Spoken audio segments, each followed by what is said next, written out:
नमस्कार। आज के व्याख्यान में हम द्वितीय वर्ष कला के द्वितीय प्रश्न पत्र नाटक एवं एकांकी की प्रथम इकाई से उपेंद्रनाथ अश्क की प्रसिद्ध एवं व्यंग्यात्मक एकांकी साहब को जुखाम है का अध्ययन करेंगे। सबसे पहले अश्क जी का सामान्य परिचय। हिंदी नाटक एवं एकांकी के विकास में उपेंद्रनाथ अश्क का विशेष योगदान रहा है। इनके एकांकियों का विषय मुख्यतः पारिवारिक और सामाजिक रहा है।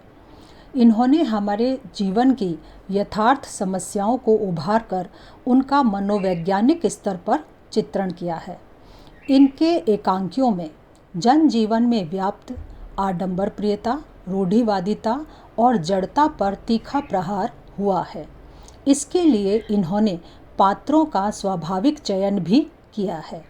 प्राय इनके एकांकियों में मध्यम वर्ग के पात्र हैं और उन्हीं के स्वार्थों से पूरित समस्याओं का संपादन भी किया गया है। लक्ष्मी का स्वागत, स्वर्ग की झलक, अधिकार का रक्षक आदि इनके प्रमुख एकांकी संग्रह हैं।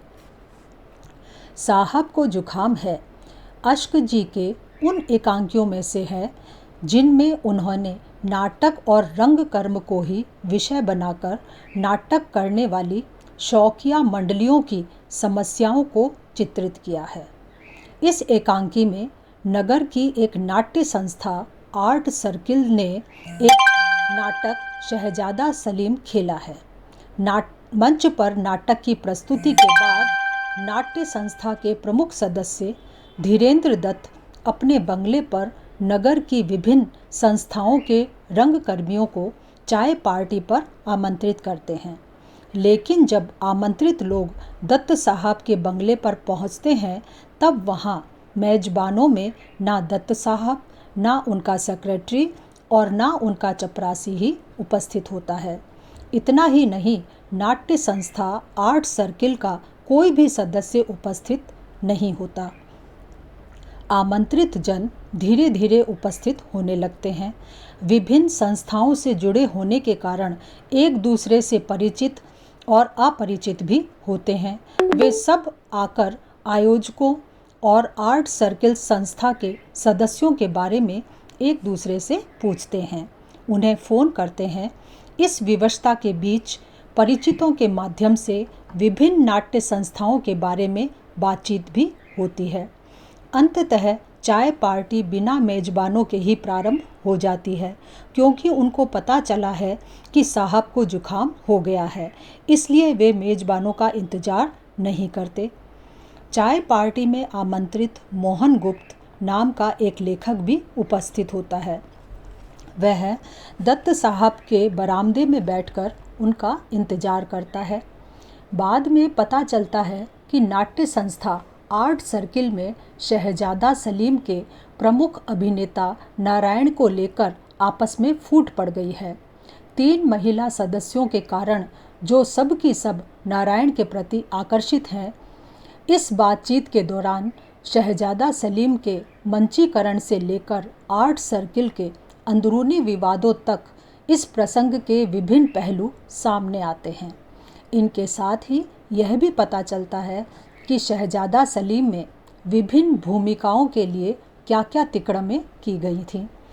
इसके साथ नगर की अन्य शौकिया रंगमंडलियों, नाटककारों और नाट्य निर्देशकों की भी पोलें खुलती जाती हैं। आर्ट सर्किल के सदस्य धनी व्यवसायी दत्त साहब सदस्यों की आपसी फूट का फ़ायदा उठाने की दृष्टि से शहजादा सलीम की प्रमुख अभिनेत्री के साथ मिलकर एक नई संस्था रंगध्वनि की स्थापना की योजना बना लेते हैं। सभी अतिथियों के चले जाने के बाद वे अपने सेक्रेटरी के माध्यम से नाट्य लेखक मोहन गुप्त को रोककर उसे अपने पास बुलाते हैं और कहते हैं कि साहब को जुखाम हो गया। यह कहना तो एक बहाना था। अब स्थापित रंगध्वनि नाट्य संस्था में तुम्हारे द्वारा लिखित नाटक खेला जाएगा।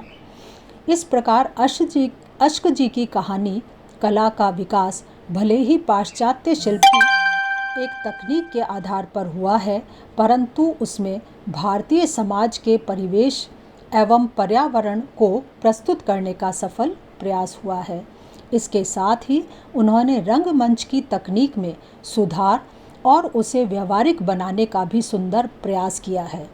इसी दृष्टि से साहब को जुखाम है नाट्य एकांकी में समाज के उच्च वर्ग की मिथ्या कलाभिरुचि, ईर्ष्या बुद्धि एवं उग्र अहम पर करारा व्यंग करना जहाँ कहानीकार का उद्देश्य रहा है, वहीं मध्यम वर्गीय पात्रों की मानसिकता, उनके छल छद्म, लोभ लालच, महत्वाकांक्षी भावना में समाई हुई क्षुद्रता, अवसरवादिता और रंगमंचीय विसंगतियों को उजागर करने का भी प्रयास रहा है।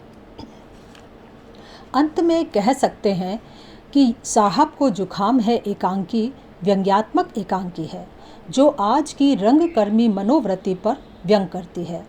आजकल शौकिया अभिनेता बनने वाले पात्र ना तो रंगकर्म के प्रति श्रद्धा रखते हैं और ना ही अभिनय के प्रति।